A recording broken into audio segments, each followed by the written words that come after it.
내가 원하는 목표를 위해서 이 돈을 반드시 다 모은다. 정부, 패키지, 로고, 브랜딩 영상, 이념, 더 이상의 최선은 없다. 튕기자. 또 재미난 이야기 시간이 돌아왔습니다. 재미없어요. 그럼 유튜브를 왜 하는 거죠, 우리가? 안녕하십니까, 김경원입니다. 오늘도 영상 시청해주셔서 감사합니다. 이번 시간에는 선악과즙이라는 브랜드를 출시하기까지 겪었던 우여곡절에 대해서 한번 말씀을 드려보고자 합니다. 태호님은 크라우드 펀딩 준비할 때 그때 당시에 저를 보면서 어떤 생각을 하셨죠? 미친놈이다.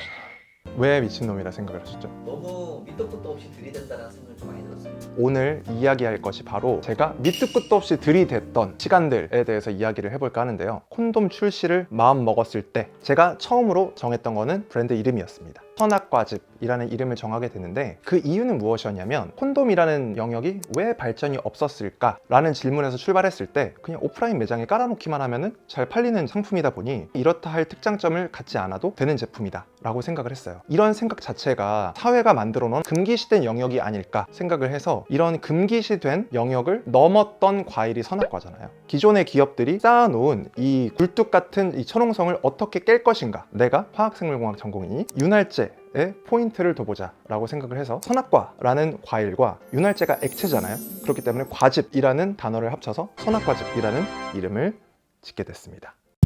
그 다음에 중요한 건 뭐죠? 디자인이죠. 나는 디자인을 해본 적이 없잖아. 뭐 디자이너를 주변에 아는 사람도 없었어요. 담배를 피다가 옆에서 누가 디자인 얘기를 하길래 디자이너세요? 그러면서 저 디자인 한번 부탁드릴게요 해서 시작을 했었어요. 근데 막상 결과물을 받고 나니까 너무 내가 원했던 거랑 천차만별로 나온 거예요. 내가 애초에 원했던 디자인은 정말 그 신비로운, 누구도 본 적 없는 선악과의 모습을 재현한 듯한 패키지였어요. 선악과즙이란 폰트도 굉장히 신비로워야 하고 패키지 역시 정말 사과 모양을 똑 닮은 되게 투명한 패키지를 만들고 싶었어요. 근데 이거를 한 명의 디자이너한테 부탁을 하려니 나도 예상치 못한 큰 걸림돌이 생긴 거지. 그래서 그때 제가 느낀 거는 이 모든 요소를 쫙 분리시켜서 이거에 대한 각각의 베스트를 찾자. 예를 들어 타이포그래피, 되게 동양적인 신비로운 폰트를 만들자. 그리고 패키지 역시 정말 이 투명하고 예쁜 상아 모양을 최대한 재현하는 패키지를 만들자. 어느 정도까지 나중에 파괴됐냐면 폰트 같은 경우는 국내에서 찾을 수가 없는 거야. 그래서 비헨스라고 외국 디자인 플랫폼이 있는데 거기를 통해서 태국어 디자인을 하시던 분한테 연결이 돼서 아무 편견 없이 기존의 일어나 중어 폰트를 참고하지 말고 만들어달라 해가지고 정말 너무 좋은 결과물을 얻었고, 패키지도 국내 모든 패키지 업체를 다 돌았어. 근데 못 구해서 결과적으로는 홍콩에 있는 패키지 업체를 찾아서 패키지를 진행하게 됩니다.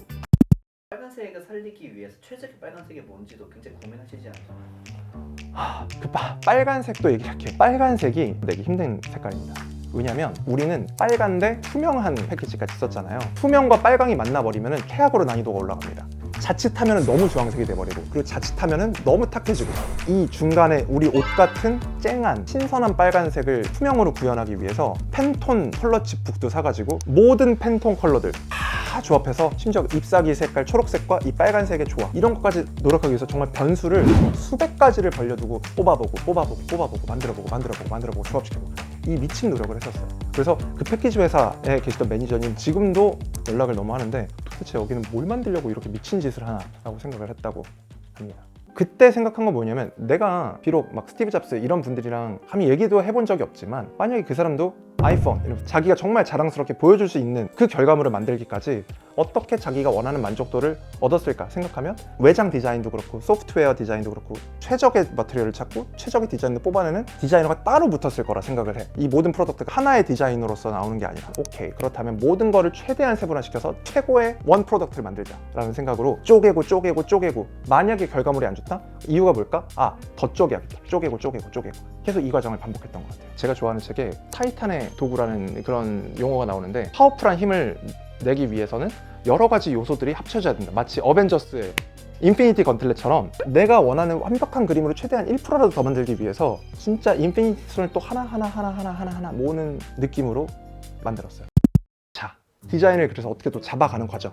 그래서 또 중요한 건 뭐죠? 사실 없지. 디자인, 이념, 이래서 스토리텔링 갖다 붙이면 이제 제품이 나올 수 있는데, 뭘 하면 더 이 브랜드를 팬시하게 보일 수 있을까를 생각했을 때 CF를 찍고 싶더라고. 돈이 없는데. 그래서 주변에 또 이제 수소문을 하다 보니 당신을 알게 됐습니다.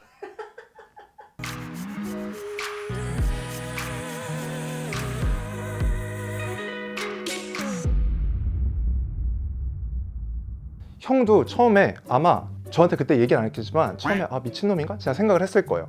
하지만 형을 먼저 설득하기 위해서도 그때 막 엄청 막 열변을 토하고 막 이랬던 과정을 거친 것처럼 앞선 여러 소사이어티들의 의견을 합치는 과정에서도 그냥 한 번 가가지고 저한테 의견을 주세요가 아니었고 저 사람 뭐지? 하고 거리를 둘 때 끊임없이 정말 이 꿈을 알아줄 때까지 얘기를 하면서 어떻게든 한 번이라도 더 도움을 받으려고 노력을 많이 했던 것 같아. 나한테는 그 모든 과정이 원피스 같았어요. 원피스. 고잉 베리어를 타고 뜻을 같이 해줄 혹은 나한테 힘을 보태줄 나의 뭔가 동료들을 찾아서 망망대해 바다로 떠나온 기분이었어요.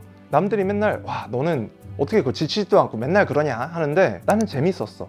내가 어떤 꿈을 하나 꾸게 됐을 때 한 푼 없이 한 명씩 동료를 만들고 그 동료를 통해서 되게 좋은 인사이트들을 얻고 내가 만들고자 하는 브랜드를 현실화로 시켜가는 과정이 지치지가 않고 너무너무 즐거웠던 것 같아요.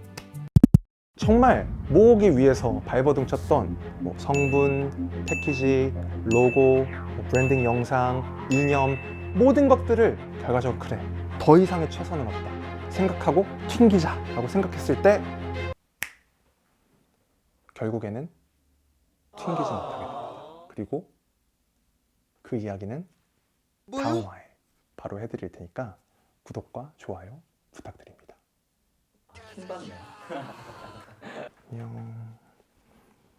귀여워. 어휴, 그랬죠. 다 모였다. 이제 튕길 때다. 하고 튕기게 됐습니다. 닮으셨어요, 타노스. 이건 너무한 거 아니냐? 근데 제출을 하고 나니 이틀 후에 돌아온 답변은 죄송하지만 오픈을 할 수가 없습니다. 또 새로운 시작이구나. 또 다시 한번 넘을 새로운 테마의 산이 다가왔다. 바로 다음 편에서 붙여서 풀어드리도록 하겠습니다. 왜 이렇게 혼자 뭐 뜸을... 알겠습니다. 뭐 이런- 알겠습니다.